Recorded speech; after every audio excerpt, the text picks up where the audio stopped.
Okay, so in this short video, I'm going to talk about the impact of taxes. Taxes are present all over the place. We see them all the time. And sometimes it turns out that consumers are the ones who pay the taxes. And sometimes it turns out that producers are the ones who pay the taxes. So for example, if you walk into a store and buy an item, the store might charge you $10 for it, but you ultimately end up paying a larger amount at the end of the day. You pay the price that the seller is charging plus the amount of the tax that is owed to the government, the sales tax. So this is an instance where consumers pay the tax. There are other instances where sellers might pay the tax. An example from Europe is value-added taxes, where when you walk into a store, you pay the item that you pay the price that is actually listed for the item on it. But that's not actually what the seller gets to keep. And actually each sort of stage in the manufacturing process pays some of the tax. So it should be clear that sometimes buyers pay the tax, sometimes sellers pay the tax. And so I have a question that you might want to think about for a second. So you can pause the video after I complete the question and think about it for as long as you want. The question is as follows. Suppose a 10% sales tax is enacted. Regulators are debating whether consumers should pay the tax or whether the store selling the item should pay the tax. The question I have for you is, are consumers worse off if they, the consumers, are the ones who pay the tax relative to what would happen if the sellers ended up paying the tax? So are consumers worse off if they pay the tax as opposed to the sellers paying the tax? Yes or no? So let's think about this graphically. So let me start by drawing our standard graph.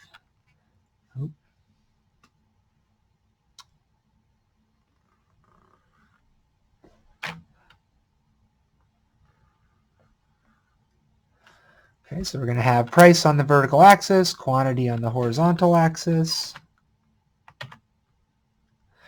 And I can draw the inverse demand curve in blue,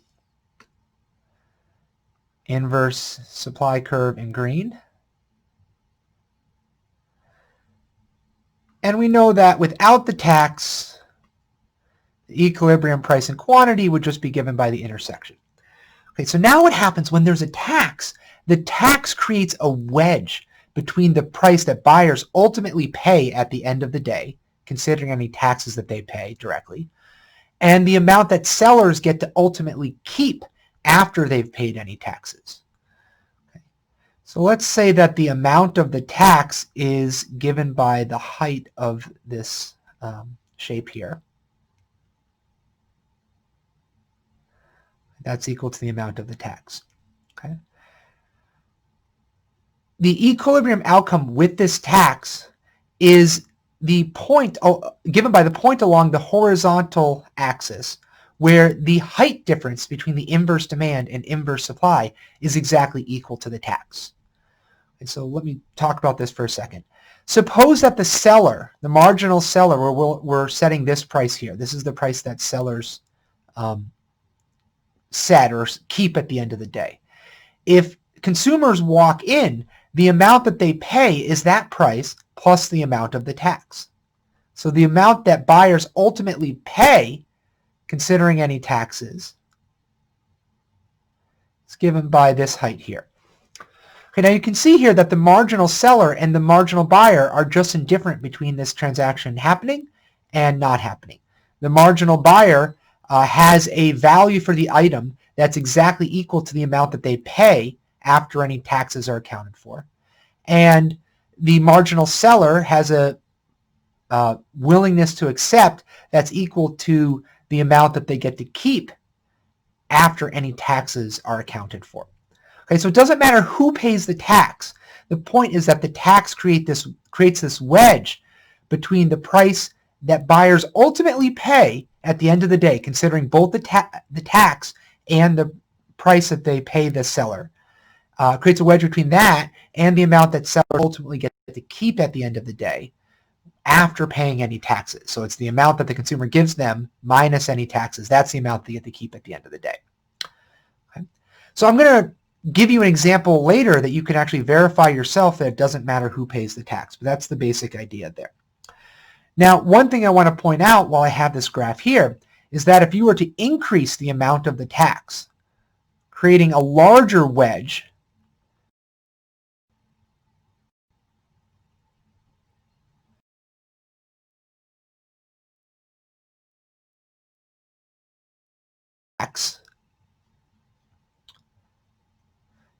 this one here, it creates a deadweight loss equal to the area of this triangle here. With the larger tax, the deadweight loss area is equal to that purple area plus this orange area here.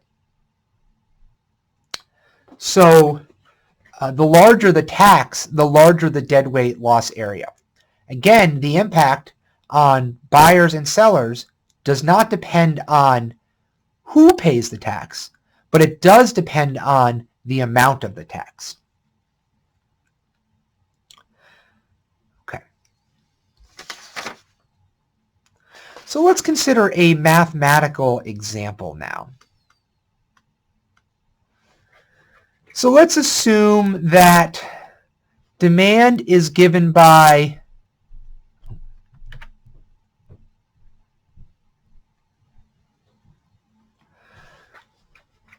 $20 minus 2 times the price.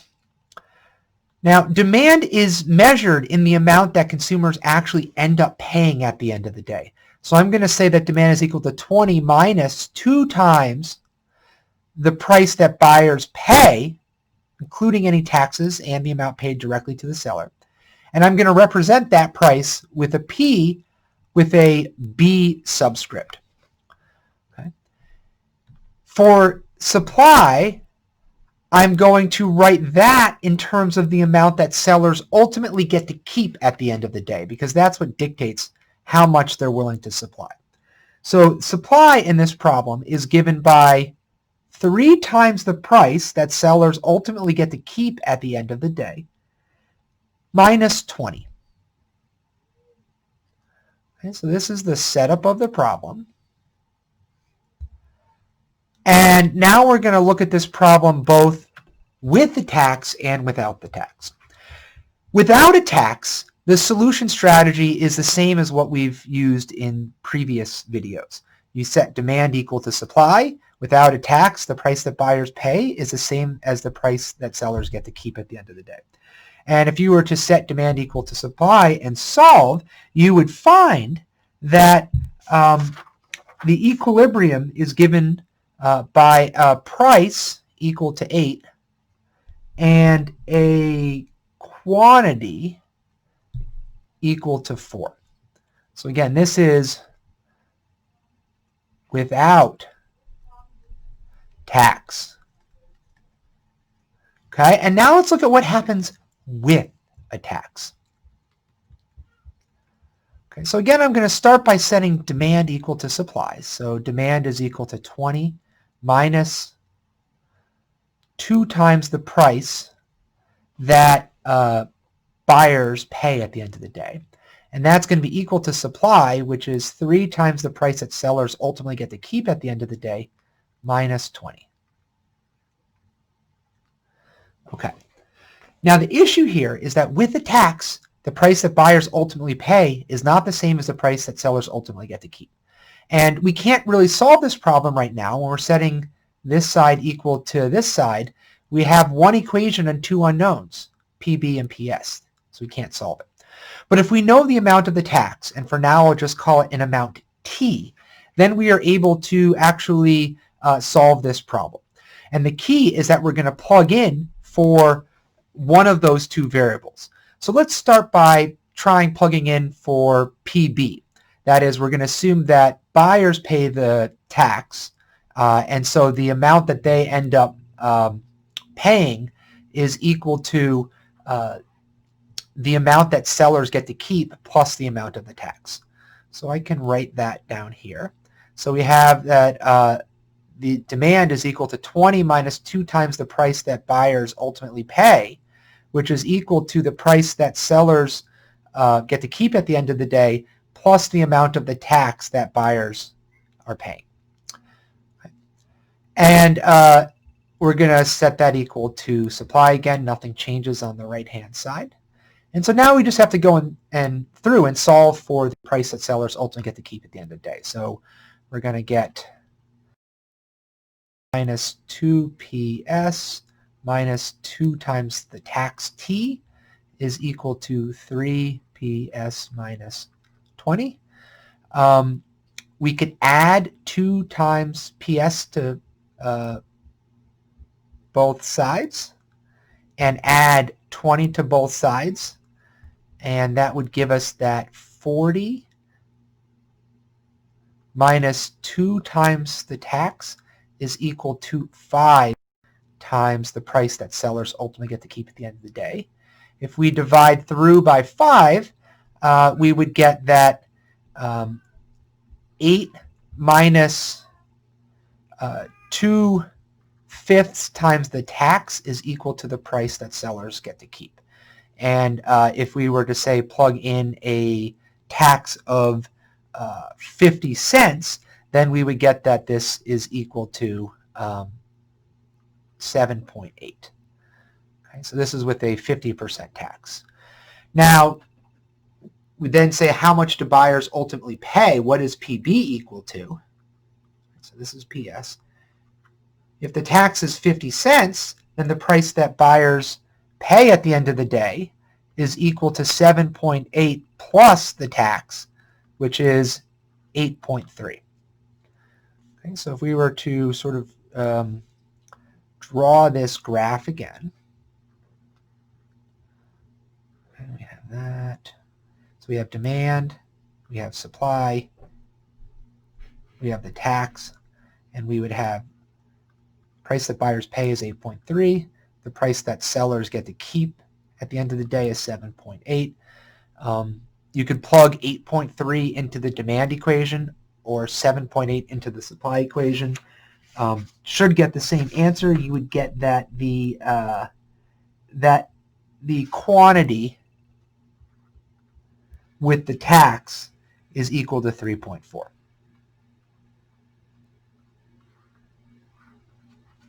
Okay. So you could then go back and solve for this deadweight loss area here. I'm not going to go through the steps to actually solve it, but if you were to go through the steps to solve it, you would get that the deadweight loss area is equal to 0.15. Okay. So we can see that less is sold in a market with a tax than without a tax. There's this deadweight loss area. Consumers end up paying a higher price, and sellers end up keeping a lower price than they would in the absence of a tax. Now, one thing that you could do if you're doubting me in that it doesn't depend on who pays the tax. It could be a 50% tax paid by buyers or a 50% tax paid by sellers. Doesn't matter, you're going to get the same outcome. If you doubt me, what you could do is you could solve this problem a little bit differently. So if you look in this problem, what I had done is I had plugged in for the price that, actually I did that a little bit wrong. I plugged in for the price that buyers pay, assuming that the price that they pay is the amount that they explicitly pay the seller plus the amount of the tax. What you could do is instead of plugging in for PB, you could plug in for PS, the price that sellers ultimately get to keep. So you could plug in, you could say, PS is equal to the price that buyers pay them. So that's the amount that actually changes hands in that transaction. But then you have to subtract from that the amount of the tax. That's the amount of the tax that they then have to later submit to the government. Okay, and if you would plug this amount in for PS in this equation, you'd have an equation that's only in terms of PB, and you can go through and solve. That is solving the problem where the sellers explicitly pay the tax. And if you go through all the same steps, you would actually find the same solution. So it doesn't actually matter who pays the tax, whether the buyers pay the tax or the sellers pay the tax. Okay. So while it doesn't actually matter whether buyers pay the tax or sellers pay the tax, one thing that can impact who is hurt more is which has the flatter curve, whether the inverse demand curve or inverse supply curve is flatter. Whoever has a flatter curve will be impacted less. And rather than proving this, I can just illustrate this with a couple of graphs. So here I have inverse demand and inverse supply plotted in a market. Okay, so you can see the equilibrium price before the tax. It's illustrated right here. It's the height of this dashed white line. That's the equilibrium outcome, equilibrium price without a tax. And now let's implement a tax which creates a wedge between the price that buyers ultimately pay and the price that sellers ultimately get to keep. Okay. Now remember, we find the point along the horizontal axis where the inverse demand curve height and the inverse supply curve height are different by the amount of the tax. Okay, and that gives the amount that would be transacted in the market. And the height of the inverse demand curve gives the amount that buyers ultimately pay, including any taxes. And the height of the inverse supply curve gives the price that sellers ultimately get to keep at the end of the day. So here you can see where demand is relatively steeper, or the inverse demand is relatively steep compared to the inverse supply. You can see that the amount that price goes up to buyers is quite large. And it's larger than the amount by which price goes down to sellers. So the amount that consumers ultimately pay at the end of the day goes up quite a bit with this tax, whereas sellers are impacted less. Now we can draw the opposite situation where the inverse supply curve is steeper. And you can see that when we implement this tax, the impact on the amount price paid by buyers, including any taxes, is relatively small, whereas the impact on the price ultimately kept at the end of the day for sellers is large. So you can illustrate this with the slope of these various curves. You can also show it with elasticities. It actually doesn't matter. It follows the similar logic. So who is hurt more by the tax depends on who is sort of more sensitive to the price, who reacts more in terms of how much they're buying or selling to the price.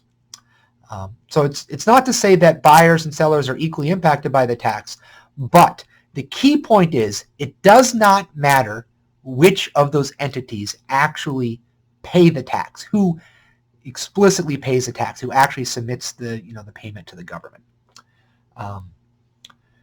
So in the active lecture, in the in-class lecture, we're going to talk about a number of different things. So we're going to talk about what is the impact of Uber on the wages that drivers get to keep at the end of the day. We're going to talk a little bit more about the impact of price ceilings and look at some real-world examples of that and the rather drastic or horrific consequences that they can have in some cases. And then we're going to talk about why we should have taxes. In this lecture, I suggested that taxes create a deadweight loss, which raises the question, why should we tax? Does that suggest that economists say that there should be no taxes? We'll talk more about that question in class as well.